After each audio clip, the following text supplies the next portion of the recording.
ਜੀ ਇਸ ਵੇਲੇ ਵੱਡੀ ਖਬਰ ਪੰਜਾਬ ਤੋਂ ਸੀਐਮ ਭਗਵੰਤ ਮਾਨ ਇਸ ਸਮੇਂ ਮਕਾਨ ਮਾਲਕਾਂ ਤੋਂ ਕਾਫੀ ਨਾਰਾਜ਼ ਨੇ, ਐਕਸ਼ਨ ਲੈਣ ਲਈ ਤਿਆਰ ਨੇ। ਜੇ ਤੁਹਾਨੂੰ ਦੱਸ ਦਈਏ ਕਿ ਪੰਜਾਬ ਸਰਕਾਰ ਨੇ ਜਿੱਥੇ ਬਿਜਲੀ ਦੇ ਬਿੱਲ ਜ਼ੀਰੋ ਲਿਆਂਦੇ ਨੇ ਉੱਤੇ ਹੀ ਕਈ ਜਗ੍ਹਾਵਾਂ ਤੇ ਮਕਾਨ ਮਾਲਕਾਂ ਵੱਲੋਂ ਕਿਰਾਏਦਾਰਾਂ ਤੋਂ ਹੀ ਜ਼ੀਰੋ ਬਿੱਲ ਆਉਣ ਦੇ ਬਾਵਜੂਦ ਵੀ ਪੂਰੇ ਪੈਸੇ ਵਸੂਲੇ ਜਾ ਰਹੇ ਨੇ।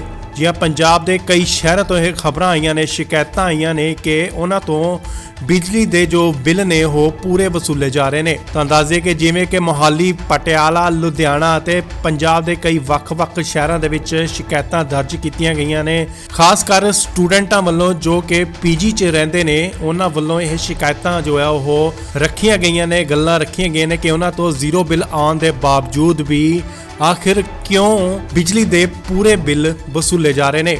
ਤਾਂ ਇਸੇ ਨੂੰ ਦੇਖਦੇ ਹੋਏ ਪੰਜਾਬ ਸਰਕਾਰ ਹੁਣ ਐਕਸ਼ਨ ਮੋਡ 'ਚ ਹੈ। ਉਹਨਾਂ ਨੇ ਚੇਤਾਵਨੀ ਦਿੱਤੀ ਹੈ ਉਹਨਾਂ ਮਕਾਨ ਮਾਲਕਾਂ ਨੂੰ ਜੋ ਇਹ ਅਜਿਹਾ ਕੰਮ ਕਰ ਰਹੇ ਨੇ ਕਿ ਜੇਕਰ ਉਹਨਾਂ ਵੱਲੋਂ ਕਿਰਾਏਦਾਰਾਂ ਤੋਂ ਜ਼ੀਰੋ ਬਿੱਲ ਆਉਣ ਦੇ ਬਾਵਜੂਦ ਵੀ ਪੈਸੇ ਲਿੱਤੇ ਗਏ ਤਾਂ ਉਹਨਾਂ ਨੂੰ ਪੂਰਾ ਬਿੱਲ ਭਰਨਾ ਪਵੇਗਾ।